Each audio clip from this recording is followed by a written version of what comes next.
I never thought about the universe, it made me feel small. Never thought about the problems of this planet at all. Global warming, radioactive sites, imperialistic wrongs, and animal rights. No!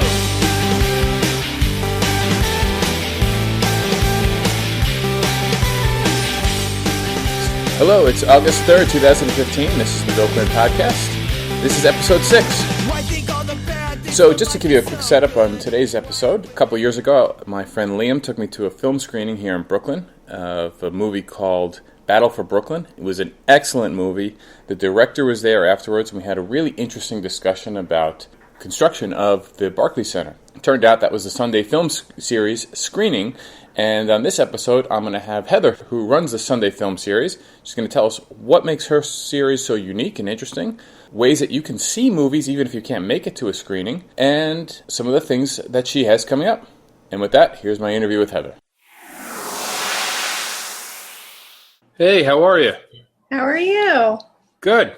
I live near a place where like police cars and sirens go by. So if you hear them and they're like interrupting, just let me know. We'll mention you live in an unsafe neighborhood. And it's true. Tell me a little bit about the Sunday Film Series. How did you start? Sure. Well, actually, so 3 years ago, I was just in kind of a slow period professionally. I was not working full time, and I had kind of been a regular at this coffee house in Park Slope, and they had an area towards the back where there was a projector, and I noticed that they had done other screenings. So I'd been to a lot of screenings there, and I got to know the owners of the cafe, and they knew that I had a film background and that I taught film and that, I was a filmmaker also. So I just was kind of all around in that environment. And then one day a filmmaker friend of mine was like, hey, I'd like to have a screening at that coffee house. Can you set it up for me? So I approached the owners about it, and they were like, oh, actually, we've been meaning to talk to you. We would love to do a regular film series here, like a regular film night. So I was like, yeah, I can do that. And it just kind of took off from there. So yeah, the series is really, we called it the Sunday Film Series because initially it was only on Sundays, but obviously that's changed over time. I've been to one of your film screenings, and the director was there. Are the directors usually there? Or are they almost always there? Is that almost like something that you make mandatory, like a screening and a director, that it's always a package deal? Or yeah, definitely. I think on a very few occasions, the filmmaker hasn't been there, but there's been somebody associated with the film. About a year ago, I showed The Act of Killing, and unfortunately, the filmmaker, Joshua Oppenheimer, couldn't be there. So what I actually did was I researched people that were very affluent in the topics of the film. So Indonesia, film, things like that. So I found professors, NYU professors, who make this their life work and were very familiar with the film. So it kind of became almost like a master's class afterwards. Instead of doing a Q&A with the filmmaker, we talked just a lot about the film's themes and the construction of the film and the history of the film. But that's pretty rare. Usually it is the filmmaker, someone who could speak to who made it, whose baby it is, and that absolutely is a requirement, that somebody is there for a Q&A, because you can watch a film anywhere really by yourself and get that experience, but it's really the conversation afterwards that gives it a new meaning. Not only do you have now, are you occasionally running screenings people can come and see live, but you have a website up where even if people can't make it, you're curating a website that has is it a monthly movie? Yeah, it's monthly. Maybe tell us a little bit. How did you start the website, and what's the story there? What's different about the website versus coming to see a movie? Yeah, actually, it's really founded on the same principle, and the difference is it's pretty much exactly what it sounds like. It's the difference between coming to a screening on a given date in person versus going online. It's not my ideal. It's not my preferred method of watching films or having audiences watch films.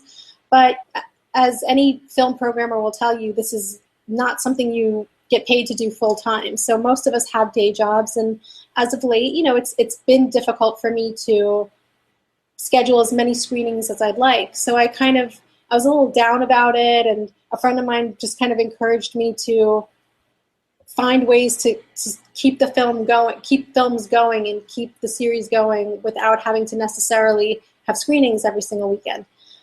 So yeah, I basically I'm essentially doing the same curatorial process where I'm choosing films that I feel like fit with my series, and some of them have already shown in my series before, and now I'm also just getting a lot of new submissions.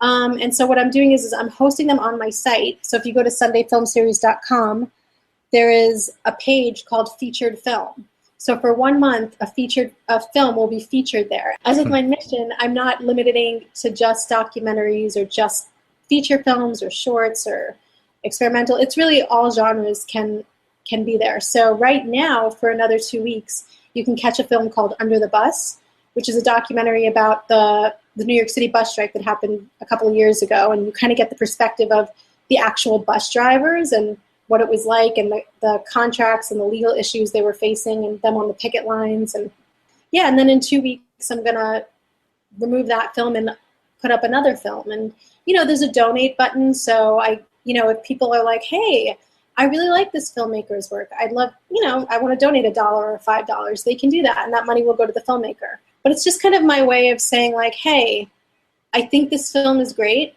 I think it's beautiful. And I think you should see it for free. Also, it's kind of nice. It's like, I'd love to be able to just have people come to my site and not just get information, but be like, oh, this is the kind of films that are in the series? Okay, great. And then be encouraged to come to the next screening. What have you learned that you'd be interested in passing on to someone doing something similar? What's some of the big lessons? Well, I think number one is you have to recognize your strengths and weaknesses. This is easily the kind of job that one person can do by themselves. I see it a lot with myself and with other film programmers. That being said, like I said, there are screenings that I go to sometimes where I think, okay, the film is great, but the presentation of the host is not so great. Or, oh, this projector or sound system is not that great, or whatever. So it makes me think, okay, it reminds me that there are a lot of moving parts to a screening, So it's really like, recognize what you're really good at and let yourself take the charge on that, but give up a little bit of responsibility in areas where you're not so great. And, there are kids in film school, college kids, even graduate kids that would love to have internships and help out with things like that. So it's really not that expensive to get some help in the areas that you really need. So I would say just to do that, just to make sure that your overall presentation is really flawless. You also have to be a really good negotiator and manager, because you're dealing with filmmakers who have various schedules and various personalities and various, time restrictions, and sometimes just legal restrictions. They say, I'd love to show this film, but I'm actually not allowed to air it out, outside, Canada or whatever it is. And so you really have to just be prepared to kind of wear many hats, I think.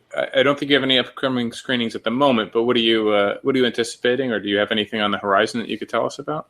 I do. So I have 3 films actually on the horizon. I'm not sure if I should say the names yet or not, because they're not confirmed screenings. But I will say I have one documentary that's actually by an Australian filmmaker that kind of picks apart the Australian film business. So it's a film about the film industry, but in Australia, which is kind of interesting because a lot of the stars that we just forget are Australian are here. It's like Hugh Jackman, Russell Crowe, Nicole Kidman, and these are all, Baz Luhrmann, the director, these are all Australians. So there's one documentary that I'm looking at now, which I'm in the process of talking to the filmmaker about possibly having a screening. There's another documentary about the carriage horses in New York City and that whole controversy of is it animal abuse? Should the horses be driving carriages in New York City? Should they just be on farms? Should they just be inside the park and out on the streets? And so you kind of get to hear the perspectives of the different people who work with the horses, as well as some animal rights activists. So that's another film. I'm in the process of figuring out a screening date for that. And the third one is actually a really beautiful shot film about a sheep herder from Chile who moves to the United States to try, to make more money for his family. And it's just about the hardships of what it's like for someone in that line of work, and just it's an extremely lonely life. I don't know if you've ever seen Brokeback Mountain, but the very beginning, it shows those 2 cowboys up on this mountain for months, herding sheep, and it's really lonely. But this is a documentary about a real life guy who does that. minus the romance. Right. So that's actually a great example of the filmmaker has some restrictions and doesn't want to necessarily screen it just yet. So I'm kind of talking with him about whether he wants me to put the film on the site or whether we should do a screening. And so it's kind of up in the air. But these are just a few of the films that I'm considering at the moment. So very cool. And when do you think, when would you anticipate that the screenings would be? August, September? Yeah, I think, we're already into August now. So I think probably definitely after Labor Day. Again, if you go to my site, I keep it updated very regularly. There's a link that says upcoming screenings. Or screening schedule, excuse me. It's called screening schedule. So if you click on that, it'll tell you when all the screenings are. Excellent. All right. Thank you for talking. Yeah, thank you for talking to me too. This is really fun. And that's it. I want to thank Heather for coming on and speaking with me, taking some time out of her day. I want to thank Liam for connecting me to Heather and introducing me to the Sunday Film Series.